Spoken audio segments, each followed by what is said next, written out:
history is pretty daft. And sometimes history is so daft that it takes you 2 whole videos just to tell a single story, as is the case with the Western Schism, when the murder of a sailor led to everyone arguing who was actually the one true pope. So, assuming you don't want to rewatch the absolutely amazing first video, let's recap. Previously, on things that happened before you were born. An argument between the King of France and the Pope led to the Pope being beaten to a bloody pulp and dying. This allowed French cardinals to take control, choose the next Pope, and move the papacy to Avignon. The problems continued into 1378, after the papacy was moved back to Rome and an unpopular reformer Pope, Urban VI, was made Pope. Many cardinals, particularly the French ones, hated this new Pope. So instead they elected their own, one called Clement VII, who was based in Avignon while Urban stayed in Rome. As a result, we have a lot of confused cardinals, 2 popes, and one theologically divided Europe. And with that, you're all caught up. Let's get back to it.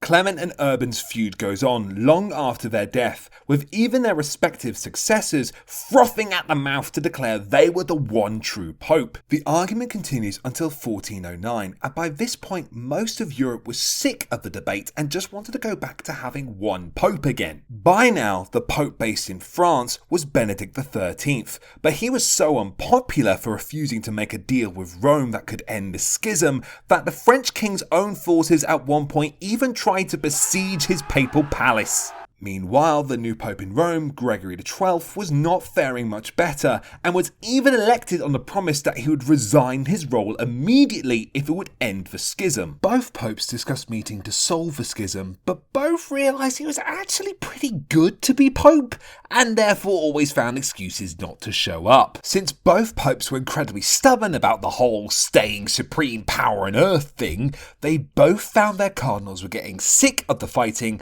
and were beginning to decide amongst themselves how to best fix the schism. What was the unique solution that these renegade cardinals thought up of, I hear you ask? Why, to vote for a 3rd pope, of course, because if 2 popes can't solve the problem, then obviously 3 popes will magically make everything better. All these cardinals and bishops from both sides decided to meet at the Council of Pisa in 1409, and there they elected a brand new pope, Pope Alexander V, the last pope for real this time, who then promptly died and was instead replaced by Pope John the 23rd in 1410. The real last pope for sure, I mean it this time, obviously, yes. We now have 3 popes, all claiming to be the one true representative of God on earth. The first was John, supported by Northern Europe, including England, Bohemia, Portugal, parts of Italy, and the Holy Roman Empire, as well as France itself, who, remember, has turned against Benedict. Benedict, despite being the Avignon Pope who was unpopular in Avignon, did have his own supporters, mainly from his homeland of Aragon in Spain, as well as neighbouring Castile and faraway Scotland. Finally, we have Pope Gregory, who was supported in regions of Italy like Napoli, as well as areas of Germany like Bavaria and also Poland. Despite having the most powerful supporters, John was probably in the worst position. He tried to even take over Rome to reclaim the Holy Papal Seat in 1413, but failed due to lack of support and was forced to flee. He then quickly realised he was only popular because he was the best of 3 terrible options, and any of his supporters would happily throw him out the window if it meant a chance at getting one pope for the entirety of Europe again.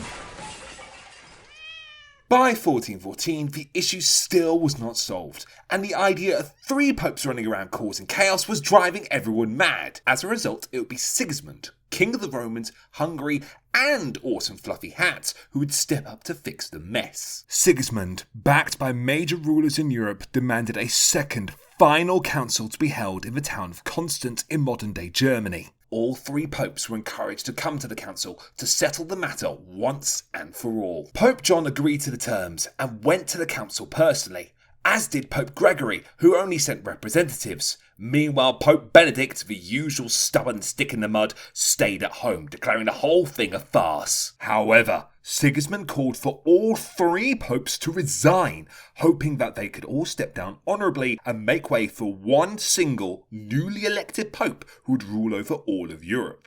Well, all the parts the Catholic Church ruled, at least. Upon hearing this, however, Pope John was horrified. He had taken quite a liking to his new godly reputation and only come to the council on the hope that he'd be declared the one true pope. To try and keep hold of his papal powers, Pope John fled the city disguised as a postman. He didn't make it far before he was captured, imprisoned, declared illegitimate, and saw any remaining power he had swiftly taken away from him. That's one pope down, just 2 more to go. Pope Gregory, either realising that he had no power to continue his own papacy or just scared to suffer the same fate as the former Pope John, finally resigned. As a reward, he was not only returned the status of cardinal, but declared the second most powerful person in the church. But the papacy hadn't actually elected a new pope, which technically meant Gregory was still basically in charge of the entire church. Well played, Gregory. Gregory would even stay in this position as number 2, but secretly number 1, until he died in October 1417, and so remained sort of in charge of the Vatican in all but name for the rest of his life. With Pope John arrested and Pope Gregory stepping down, that would mean Pope Benedict was the winner, right? Wrong! Although John and Gregory may no longer be in the picture, the new council didn't recognise Benedict as the Pope. That meant between 1415 and 1417 we had only one Pope in Europe, but he wasn't even recognised by the Vatican. Eventually, in November 1417, the council decided on a new last one true Pope, promised for real this time, pinky swear, definitely for sure, Pope Martin V. Benedict was officially declared not the true pope, and the council made the order that he should be hunted down for causing chaos and trying to turn the Catholic Church against each other. Benedict was forced to flee from France to the only country that would take him, his home country of Aragon. There, Pope Benedict with his remaining supporters would live out the rest of their days, until in 1423 Pope Benedict realised he was starting to die. Dying slowly on his deathbed, Pope Benedict attempted to keep the Avignon line of popes alive, even though they were now based in Aragon, not in Avignon, but oh well. He did this by choosing 4 of his most devout followers and electing them as cardinals, ordering them to decide amongst their number who should be the next pope.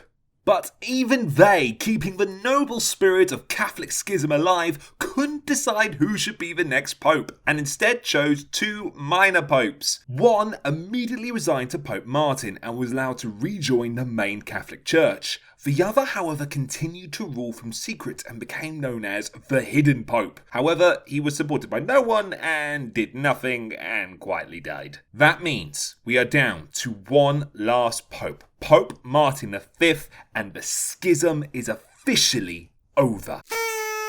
It was decided that since Pope Martin V was based in Rome, only the Roman popes from Pope Urban VI onwards should be considered the real popes. Everyone else was dubbed fake popes called anti-popes. Martin V would go on to do his best to put the schism behind him. He would bring together and praise clergymen from all 3 popes to keep them on his side and re-establish the authority of Rome. As a result, Martin would finally end a chapter of the weirdest moment in the Vatican's history. Good job, Martin. You nailed it. Thanks so much for watching. If you want to see even more utterly bizarre moments from history poorly animated by me, then be bold and click that proud red subscribe button just below this video. Go on, do it. It's there, waiting for you. Greatness is mere moments away. And while you're at it, why don't you click that little bell next to it? Then you'll actually know when I make a video. Well, hey.